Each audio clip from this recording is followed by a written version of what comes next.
viewers, welcome to our program on immigration and public affairs. I am your immigration attorney Michael Fulwani, and once again we have with us attorney Madhvi Samudrallah. Madhvi, welcome. Thank you very much. Now we have been getting lots and lots of your questions, hard questions. This is a hot weather, so we decided why not take some of your hard questions. And what we did, we went through all the questions and picked some of the most frequently asked questions. And Madhvi has made a list.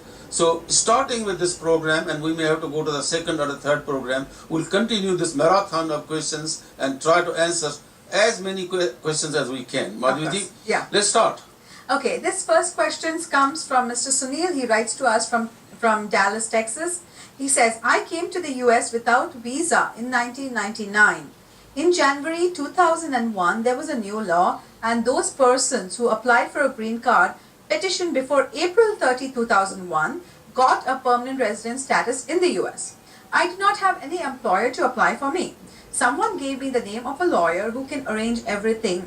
I contacted a lawyer who asked me to pay him $10,000 and he would arrange the employer and file the labor certificate application. I paid the money and the lawyer filed the petition in April 2001. I have a copy of the labor certification which was filed, but we don't know the employer who signed the papers. We don't know what happened to the case. We never heard again back from the lawyer. We tried to contact the employer, but he is no longer in business. Now I got married to a US citizen. It is a genuine and bona fide marriage, and we also have a child born in the US. Recently we contacted a lawyer who said that since the application for labor certification was filed on my behalf before April 30, 2001, I can get the green card in the US. Please advise. The good thing is that now he's married to a US citizen, and therefore he is thinking of getting a green card based upon that marriage. But there are a lot of problems here. See, one of the things that come in this, they are looking at section 245I benefit. Now if you remember, we have been doing so many programs on this subject of people that were entered without a visa, and even if a person gets married to a US citizen, he cannot adjust the status as a permanent resident unless he qualifies for section 245I, which means a petition or a labor certification was filed on his behalf before April 30, 2001. Now Madhvi said yes, that was done. But look at the problems here. It appears very clearly that there was no real employer. Right. He got a bad lawyer who must have taken $10,000 or maybe more. Right. And they said, I will arrange an employer for you. So this person never knew who the employer was, what the job was, whether the labor certification was filed or not filed.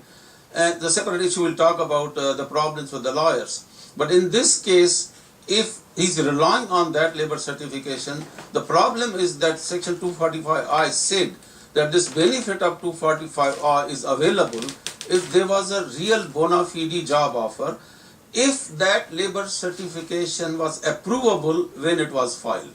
Apparently that's a question that can be seriously raised. Yeah, that can be raised. As a matter of fact, we had a case like that. I know, we had a case where this lady came to us and she got the labor certification which was certified, and it showed her name, it showed the employer's name. And we asked questions about it, she did not know anything.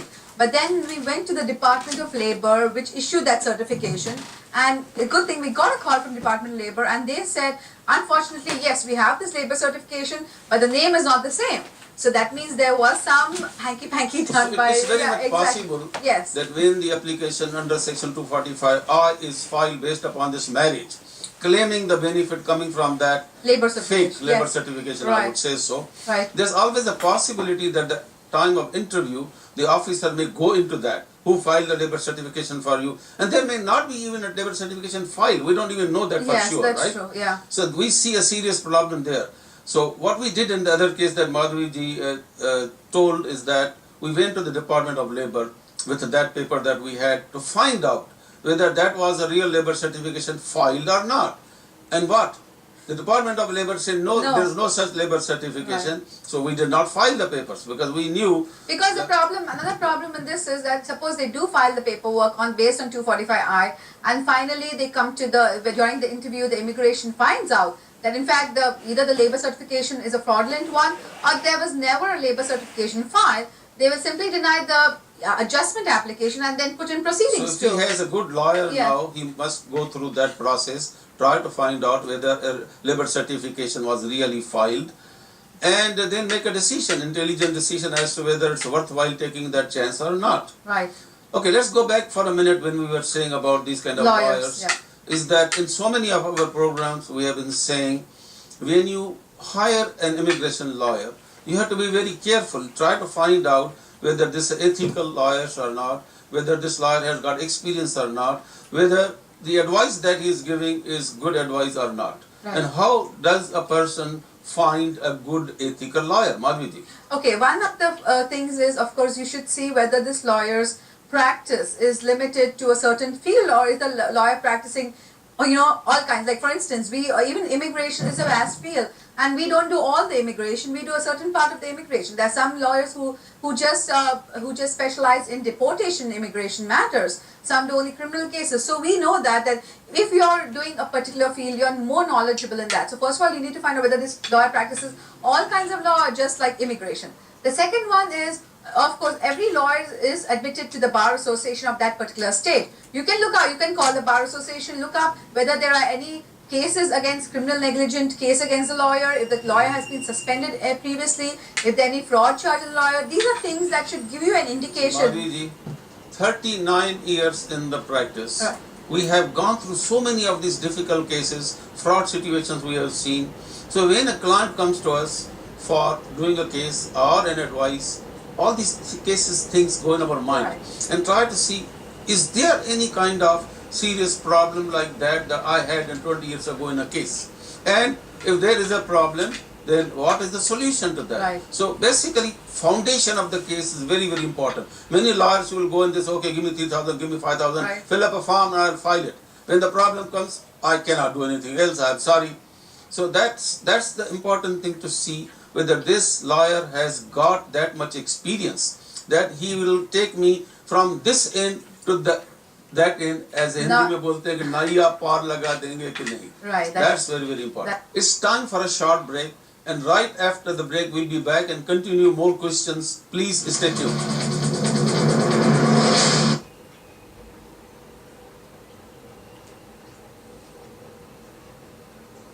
Some of the at 7 a.m. every day on TV Asia.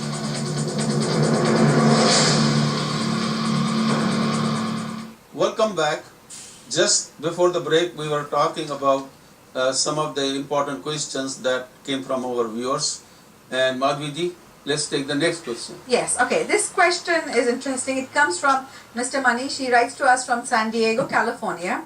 He says he came to the US in 1997 without a visa. He was previously married in India with 2 children.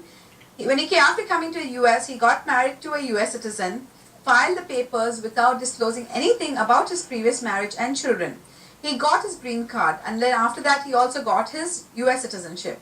Now he wants to go to India and get married to his previous wife and apply for his wife and children.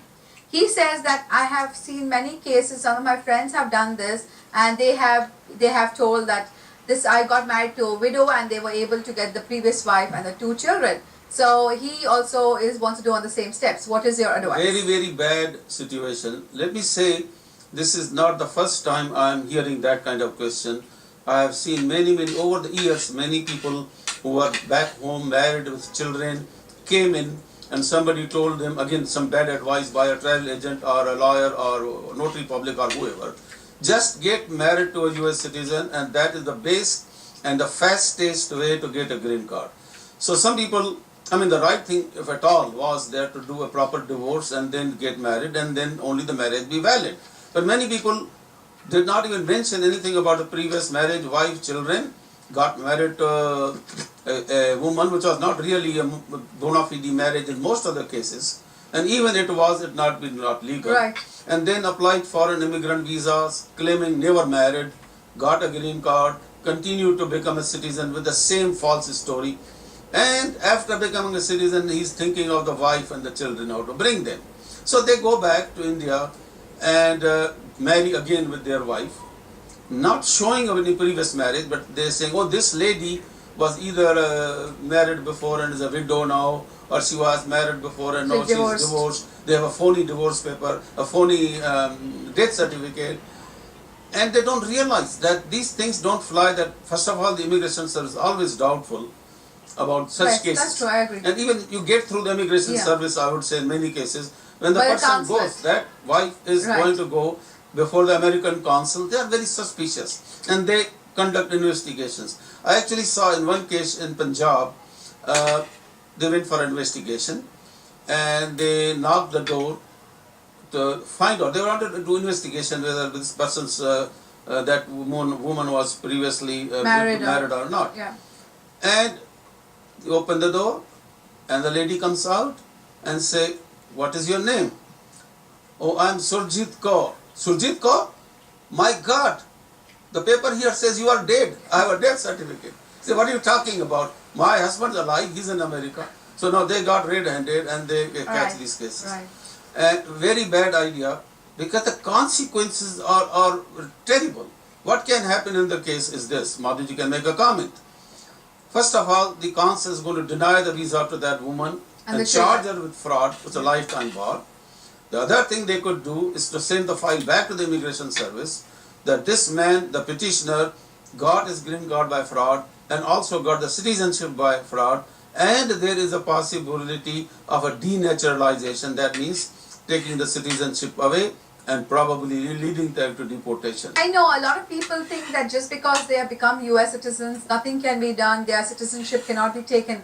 But I think a lot of them don't know that there is a procedure by called denaturalization by which they can go. And actually, yes, the basis on which he got his green card as well as citizenship is both wrong, because even on citizenship application, they ask about previous marriages, previous wives, everything. And I'm sure he must have not indicated that. So- Madhuji, what I'm saying, some cases they don't even do that. But then what is the point? The wife and children are not Not going get to come. anyway. Yes. So why take that chance that but immigration can come for a denaturalization? This makes no sense. Right, at all. I know. Just for look out for some other options to get them. And when we ask them, why did you do that? Why did you do that? They say, oh, some such and such person, a lawyer or somebody says, Right. don't worry about that. They will never find out. And they will see the person was really divorced or widower, and it will work. I mean, it's unfortunate thing again. Yes, I when know. they get a wrong advice like that. Of course, of course. Okay, so this next question is interesting. This comes from a gentleman here in New York, and he's writing actually on behalf of his brother from Pakistan. His brother is Mr. Sheikh.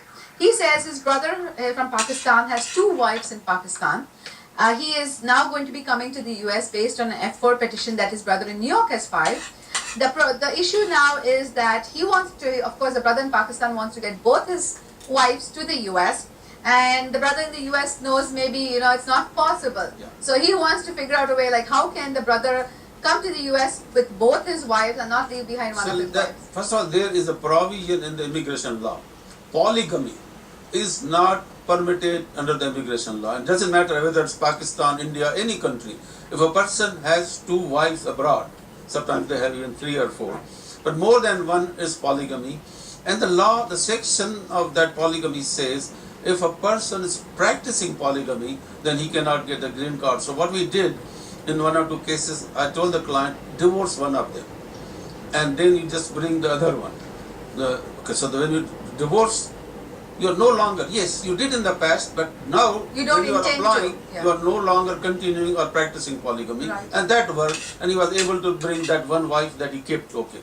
Then again he asked a question, what about, oh, dusri ka kya hoga, the other one? And I say, no, you cannot bring her. Now, on her own, there may be other ways that she can come on her own. For example, an EB5 category investment of $5 million, or she's a professional, may get a job offer and apply on that, or whatever.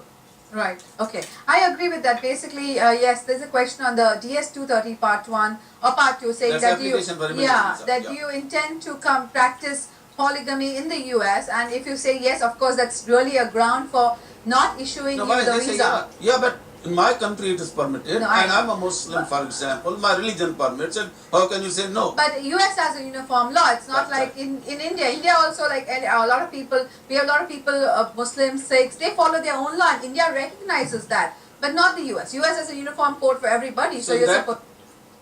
Got his own wife. wife probably come on her own. Right. I don't know whether they again joined together or not, but that's the way it happened. That Okay. is, yeah. Okay, this question comes from Mrs. Sushila. She's writing to us from New Jersey. She said that both she and her husband are US citizens. They're originally from India. They have no children, so they adopted the child of of her brother, who's under 16 years of age. They went through the entire religious process and also the legal adoption by the court, and then they filed the petition.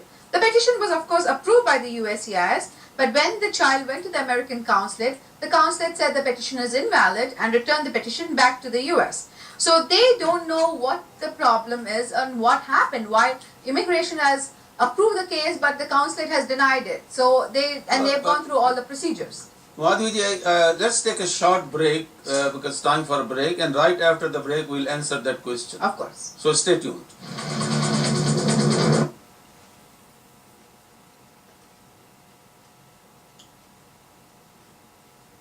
Come back. Naya.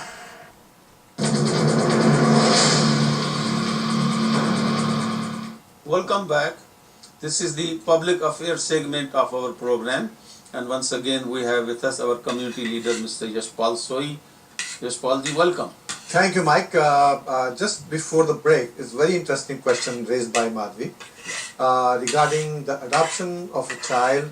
The visa was approved, the petition was approved, and it was denied by the Consul General in Mumbai. So what was the reason for that? Okay, before we go into that specific thing, let me explain to you. Adoption of children, there are two different ways of adopting. First of all, rule for all adoption is the child has to be under 16 years of age, which was the case in this situation. Then one type of adoption is when a US citizen is adopting an orphan child after Maneto Yatim, whose both parents are deceased, or one parent is deceased, the other parent cannot take care of it or has disappeared. So that's a different process under which there is no requirement of a physically residing with the child, or whenever the adoption took place, waiting of 2 years doesn't apply in that case. Right. This particular question is a different type of adoption, Uh-huh. where the person adopts a child in the family. Yeah. For example, this person, US citizen, and his wife adopted the brother's son. The brother's Now, child. under that process, there are certain requirements. First of all, the adoption has to be legal. Now, in India, for example, adoption of Muslims is not valid. Adoption of Christians is not valid because the law, this is based upon the religious law. In the Muslim religion, no, adoption is not valid. In the Christian religion in India, Adoption is not valid. but in Hindu religion, adoption is valid only if, let us say, a person who does not have a son can adopt a son. A person who does not have a daughter, then he cannot Uh-huh. adopt. So I see. basically, if person has a daughter, he cannot adopt. Person has a son, he cannot adopt. If he doesn't have, then he can adopt, provided the child is under 16.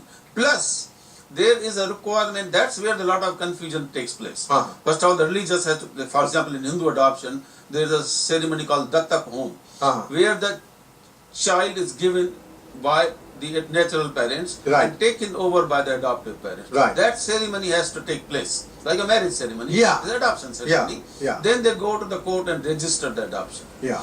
Then at least the adoption becomes legal.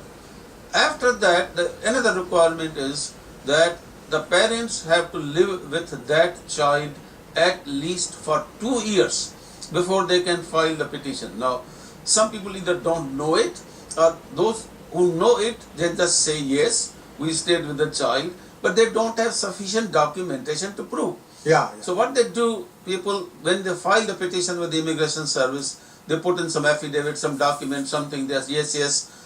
You have to follow the law. Is there more than 2 years? Yeah. And the child, we lived with it, yes. Ah.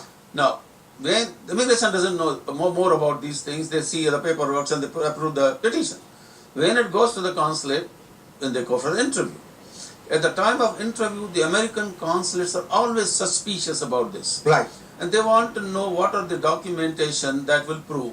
For example, the parents are living here. Right, Parents right. are living in the US. Yeah. So they want to see their US passports, for example. Right. When did he go to India? When did he come back? When did he go? By the way, the law says it can be in broken parts, the 2 year. It's But not that it has to be total 2 years. total 2 years. Broke Yeah. like 2 months in 1 year, 3 months in another year, Yeah. doesn't matter. Yeah. As long as the adoption takes under 16, they have enough time to comply with that 2 year That's physical true. residency Yeah, requirement. yeah. So, first of all, they do a lot of times, they do an investigation. Ah, They'll go in at the house where the natural parents are right. and try to find out whether the child is still living there, and if that is the case, boom, case goes down, because they are not supposed to have anything to do with the child. Once they gave away the child to the adoptive That's- parent, they have to cut off all the connections. So what they do, the real adoption case will be like this. The 2 US citizen parents who adopted the child will leave the child in their home with their mother, father, uncle, aunt, that you take care of them, in the hostel, and all the school records will come from that, maybe the ration card will come from that. When there were these adoptive parents will go to India, for example, they have the child, they take out the child, there are a lot of pictures, Yeah. the school reports come to the adoptive parents. The financial support that is given to the child goes from here directly to the sister or mother or whoever is taking care of the child. Yeah, yeah. So they want to see sufficient documentation to prove, and followed by a practical field investigation. Right. And that's why I've seen in many cases the problems, people don't realize Right. that to what extent the consulate goes. They have actually a fraud prevention unit in the consulate with a couple of consulate officers. They regularly go out in the field and do a field investigation of a marriage, of a divorce, of adoption. So people must understand that these are the requirements. And fortunately, again, as we said earlier, Yashpalji, there are some even lawyers, either some of the lawyers don't even know to that extent. You have to Some follow of- the law. Some of the Yeah. lawyers even know, Yeah. but they don't understand what happens at the consulate, how to Right. what extent consulate is going to do the investigation. Right. They say, okay, just put in this affidavit, write like this, write like that, file it. Yeah. So this is the major problem I think probably might have happened in that particular. You know, Mike, as you know, recently we went through a very, very unfortunate situation where I was called by the police department of New York City, and a gentleman from India, he died in his apartment. He was living alone, and he died on April 20, and on May 11, the super found out the smell coming out of the apartment, and they broke into the apartment and called the police department. And of course, body was put in the morgue, and we were trying to get his daughter here. And Mike, I think that's why I think the funeral visas are something to see. Let's finish this thing because you had earlier mentioned Yeah. that child, the daughter, was denied the visa by the American government. Exactly. Yeah. And your question probably would be, why was it denied? Why was it denied? And I think there should be special provision So there are made. two parts of it. Why was it denied?